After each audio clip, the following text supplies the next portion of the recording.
Welcome back, friends and family, to another boss rank video. I'm Codiferrous, and today I'm going to talk about all Kingdom Hearts 2.5 Final Mix Data Fight bosses and organize them into an ascending-like fashion based on their difficulty from easiest to hardest. This should be routine by now, but before we start off this list, I need to go over a few key points. First, I already covered the game overview in my Kingdom Hearts 2 All Main Story Bosses ranked video, so to avoid redundancies, I will not be covering that here.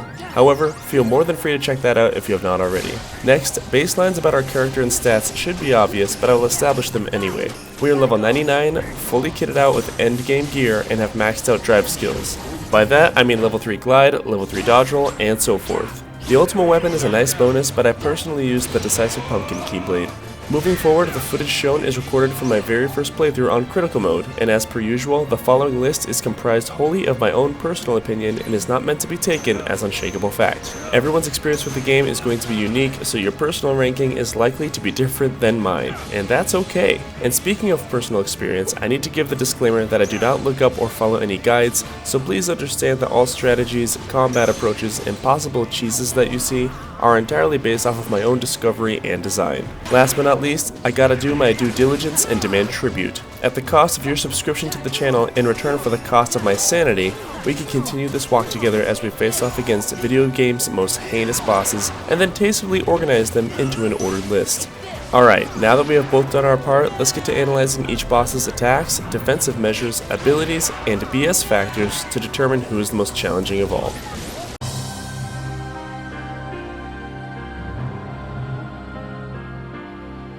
Now I am aware that some pronounce his name as Marluxia, like he's some sort of Transylvanian torturer, but I played Kingdom Hearts Chain of Memories on the Game Boy Advance, which was a text-based game, meaning that I pronounce his name as it was spelled, Marluxia.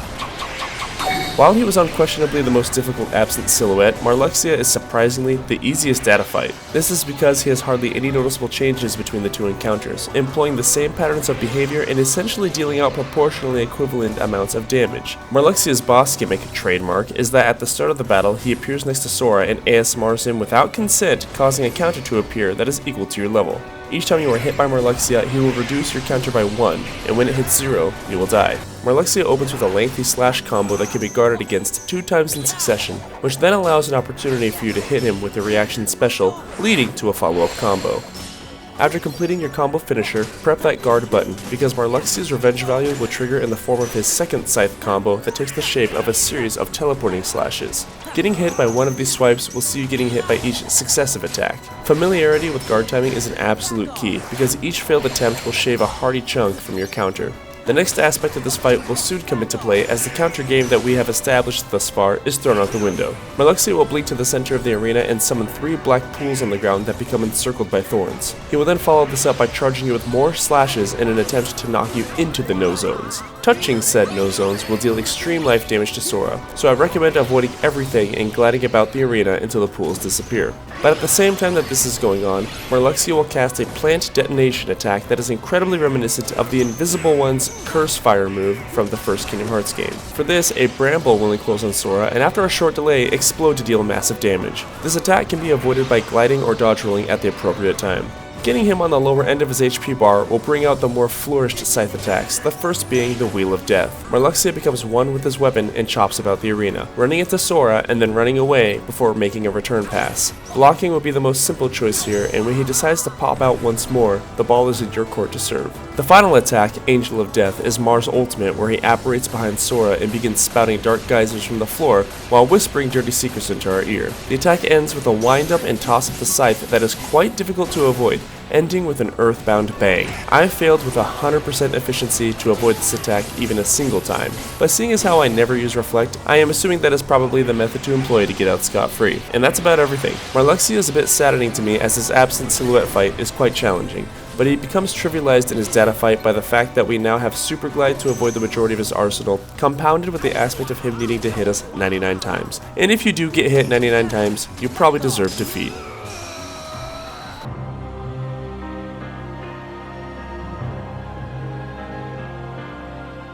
Luxord makes his return, having more health and time while attacking more frequently, but the methods to victory remain the same.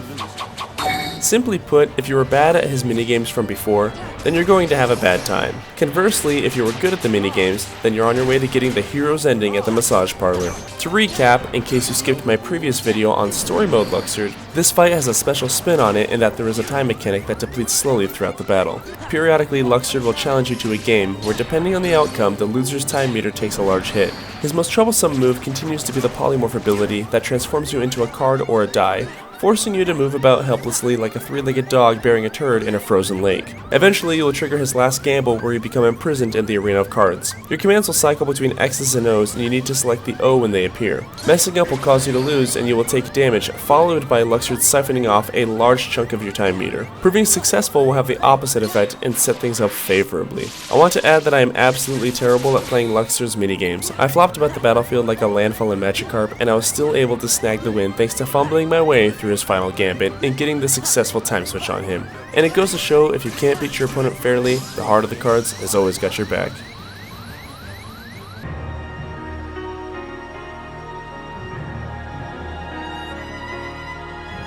Do you feel it? The moon's power. Story mode Saïx is my favorite fight in the game, and Data Saïx locks that trophy down.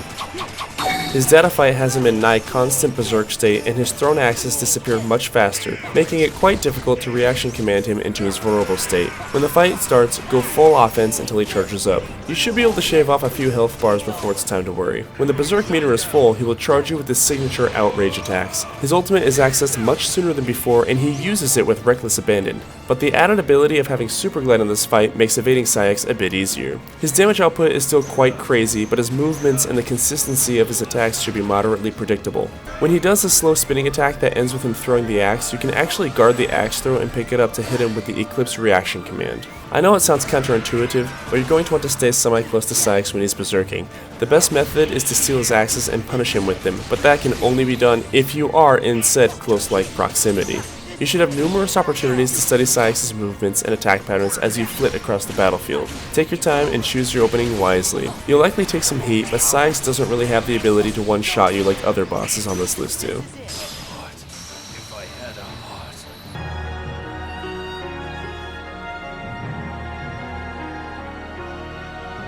This will be short and sweet. Xigbar upgrades a bit from before in that he absolutely loves to employ new backdrops at regular intervals, making it that much more annoying to land a hit on the guy. Needless to say, Reflect will be a fantastic option for the fight. For his ultimate, he will transport you to a lonely island and blast away, teleporting every so often. He ends this by appearing above you and letting off a hailstorm of rounds, necessitating that you run in a tight circle to avoid becoming a sponge.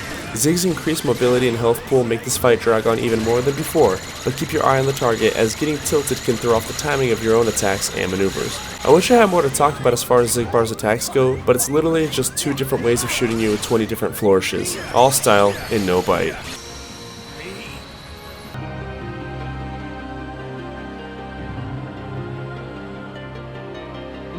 Zexion fights exactly how he looks, like a bitch.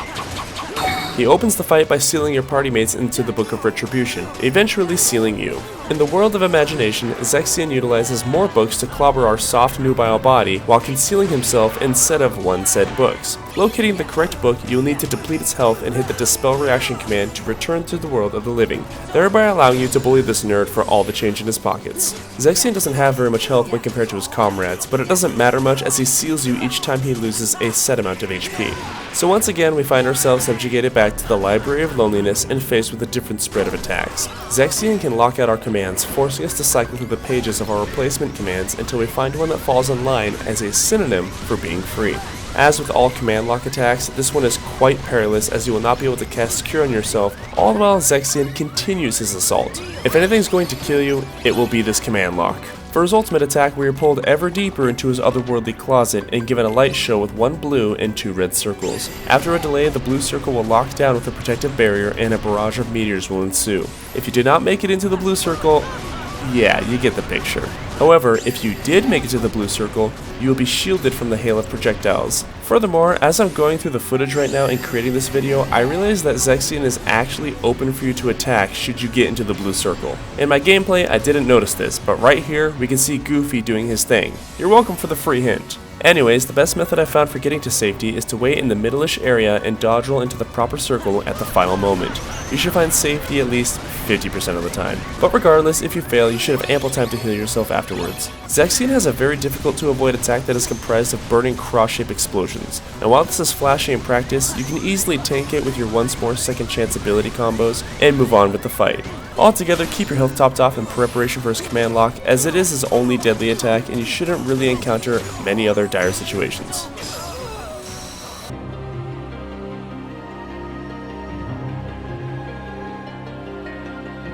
Aren't we all happy to see Vexen again? He gets right to work by unleashing a slew of ice-based attacks coupled with a constant stream of downloading Sora's data.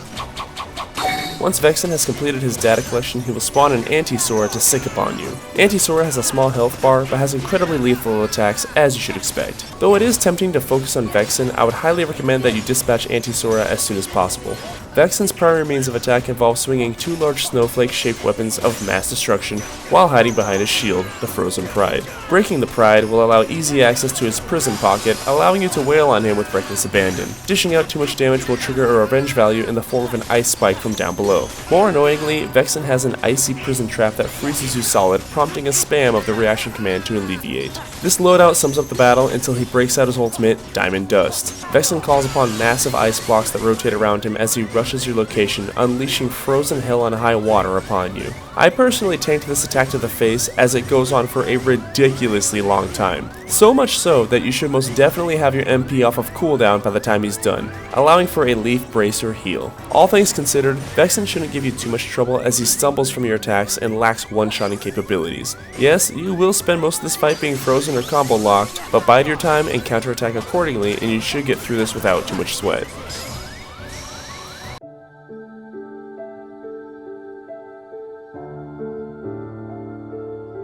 The heat gets turned up a bit as we hit the number 7 spot with Roxas.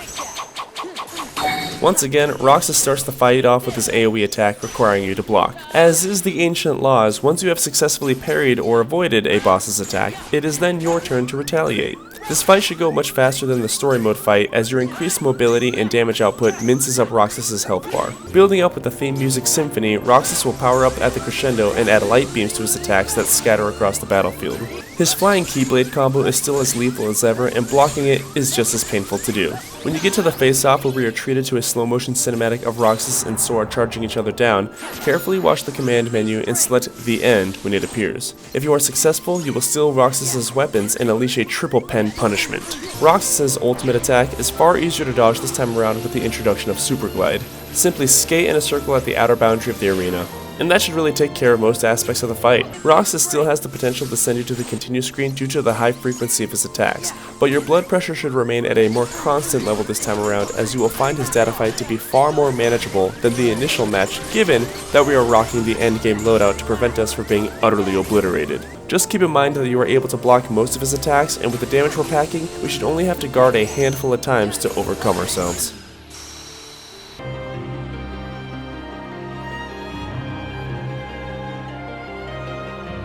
To this day, I still don't have a foolproof method for defeating Lexaeus.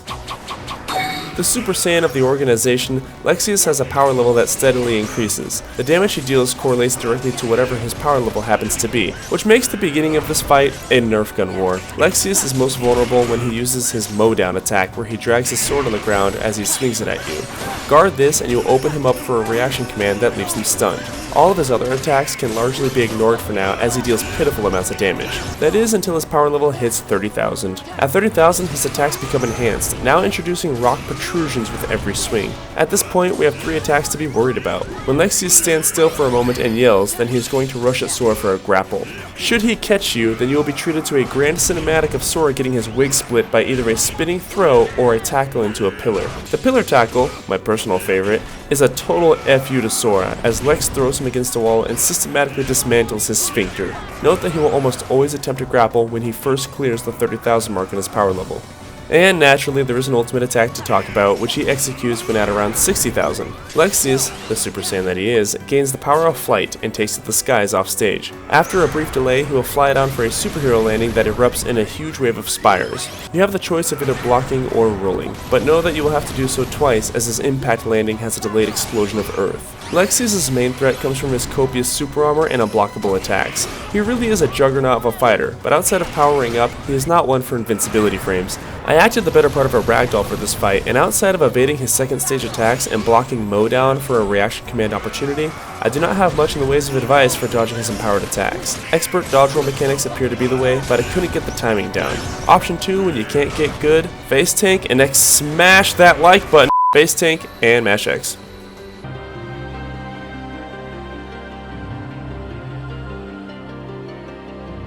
Demyx himself is a complete pushover for his data fight, so why is he in the latter section of difficulty for this list? Because of his iconic water dance, of course. Demyx kicks off with the classic water clone shenanigans, sending out several waves of them in varying quantity with varying time thresholds. Failure to destroy all water clones in the time limit is equivalent to a death, so there's that. Additionally, the water clones have had a bit of a rework.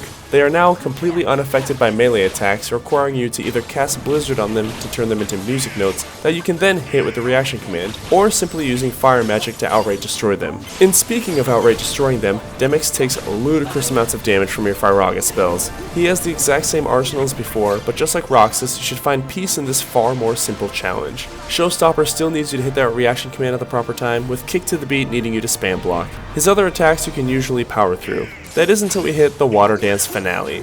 When Demyx's health reaches critical levels, it's going to get wetter than a seal doused in kerosene as he summons a final round of water clones with the last wave containing 99 of them that you then need to clear out in 30 seconds. At this point, the only way I found to defeat this is to activate Wisdom Form and spam Firaga, equipping plenty of ethers to keep the mana topped off. Even when spamming fire, you need to do it methodically as to not waste any mana and ensure that you are dispelling as many clones as possible with each cast. Keep those ethers hotkeyed, and with enough luck you should be able to make it through. Note that Demyx cannot be defeated until you pass the 99 water clone onslaught, so don't think you're sly by trying to execute the boss early. Arguably, Demyx could be lower on this list, but the sheer BS factor of his 99 water clones puts him in the top 5.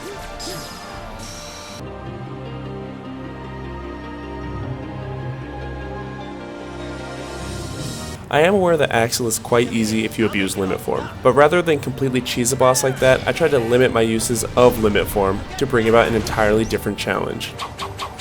As before, your fight with Axel will be brief as you can blast him for copious amounts of health with each of your combos, but never fear as he can deal the same right back. Throughout the fight, Axel will ignite the floor, constantly burning away at your HP. This will reduce you down to 1, and you will remain there until you take further action. I have to add that you absolutely should not jump, as landing on the ground counts as a second instance of damage and your second chance will not save you.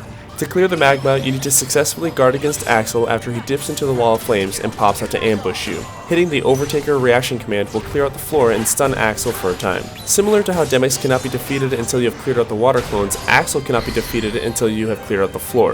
TLDR, floor is lava, try not to jump.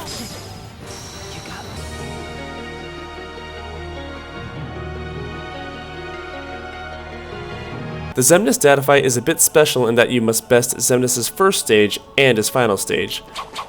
First stage Xemnas is simple enough to deal with as he has a shallow move pool. He will alternate between a shock barrier that you can circumvent with proper timing to counterattack him from behind, or he will use the basic 2-hit combo. His 2-hit combo has a very peculiar timing to it and comes out extremely fast, so guarding might prove to be a bit of a challenge. But if you can do so, then you have an opportunity to attack.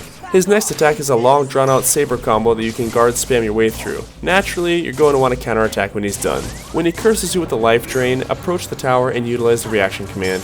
Hitting this will end the life drain and begin a cinematic of us defying gravity. It is important to wait on hitting the reaction command until it says finish to deal the most damage and open Xemnas for a follow-up combo. Rinse and repeat, and before long, we will be transported directly to Final Xemnas, starring our best boyfriend Riku in one of the best soundtracks in the game. Anger and hate are supreme. Final Xemnas is much more difficult than before and abuses his teleportation and range attacks to inundate your entire screen with giant balls. I said what I said. Xemnas will use his invitation to nothingness multiple times now, casting us to the skies and putting the iron on our cheeks to spam reversal as much as possible to evade the constant bolts that come your way. After landing, it's back to ball shock. As the fight rages on, Xemnas will bring in his shadow clone and they go dummy wild with ranged attacks.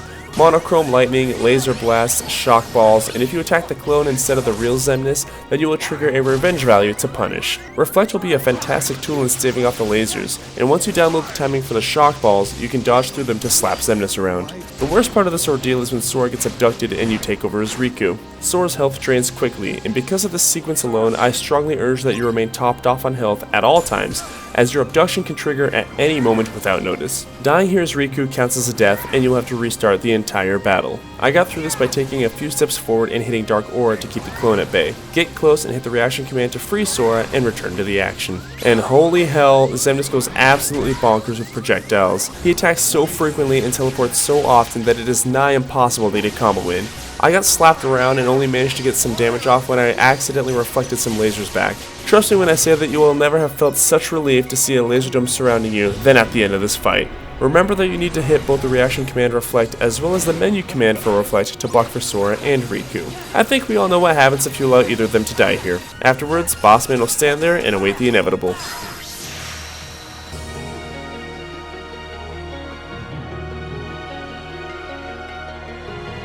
Larxene is not only batshit crazy in her attitude, but also in how she fights. And for your welcome mat, enjoy getting blasted repeatedly to remain airborne. I've challenged Larxene a number of times, and outside of abusing iframes, there isn't really anything you can do but accept electroshock therapy. When she stops to give you 0.3 seconds to breathe, the real fight can begin. Larxene employs electrical attacks, shadow clones, and teleporting slashes. In other words, every headache-inducing tactic that you could expect a boss to use. Reflect severely neuters this boss. Not using Reflect skyrockets Larxene to the number 2 spot. She never remains still and is heavy on the offense. The only good news is that attacking Larxene's clones to deal damage to her overall health. If you have the reflexes, time your guards when she dives in and you can counterattack in turn. For her ultimate, she will take center stage and emulate Hades' flaming spin cycle. Larxene unleashes 2 arms of electricity and rotates, periodically dropping out bolts of lightning from above. To dodge this, you need to get in close and roll when the bolts strike. Be certain to equip any shock-resistant armor pieces to minimize her damage output. On the positive side of things, she doesn't have much for super armor, so if you do manage to catch her, she will be susceptible to all of your attacks. Our number 1 spot, however, has much to say about that.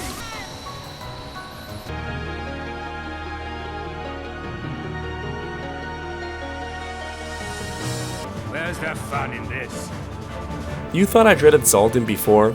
Is it any surprise that he tops the list? Xaldin is exactly as painful as he was before, with all of his attacks dishing out extreme damage. Still constantly wrapped in Aroga, Xaldin is more aggressive and is only vulnerable after you attack him with a jump reaction attack. He has this arrow cannon attack that he blasts in rounds of 3, but these can all be guarded. It's when Xaldin decides to actually attack you with his spears that you need to either block or dodge roll and press triangle to hit the learn reaction command. You will steal his attack much in the fashion of the Dragoon Nobodies and then be able to exercise the attack onto Xaldin for modest damage that then chains into a full combo. It still remains that the best time for you to get your offensive opportunity is when he does repeated Dragoon dives, and after each dive you should be spamming triangle to stack up your jump commands. You can do this by either gliding or running, and bear in mind his delay on the final dive. At around the halfway mark, he will perform his ultimate. If you're quick, you can block, or simply glide from the entire spear combo portion of the ultimate, which culminates into the famed Dragoon Cannon.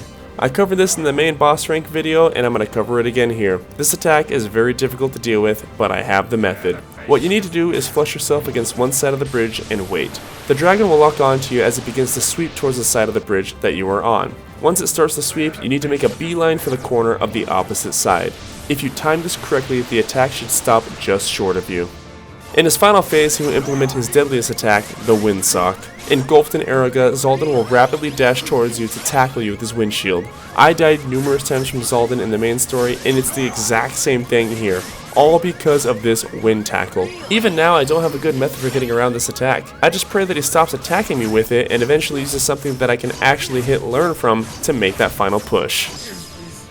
And that brings us to the end of our video. The Harmless Henchman Award for the least threatening boss goes to Marluxia.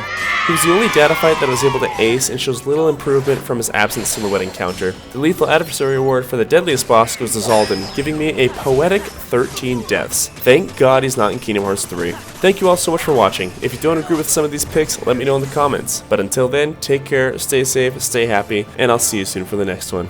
Bye bye.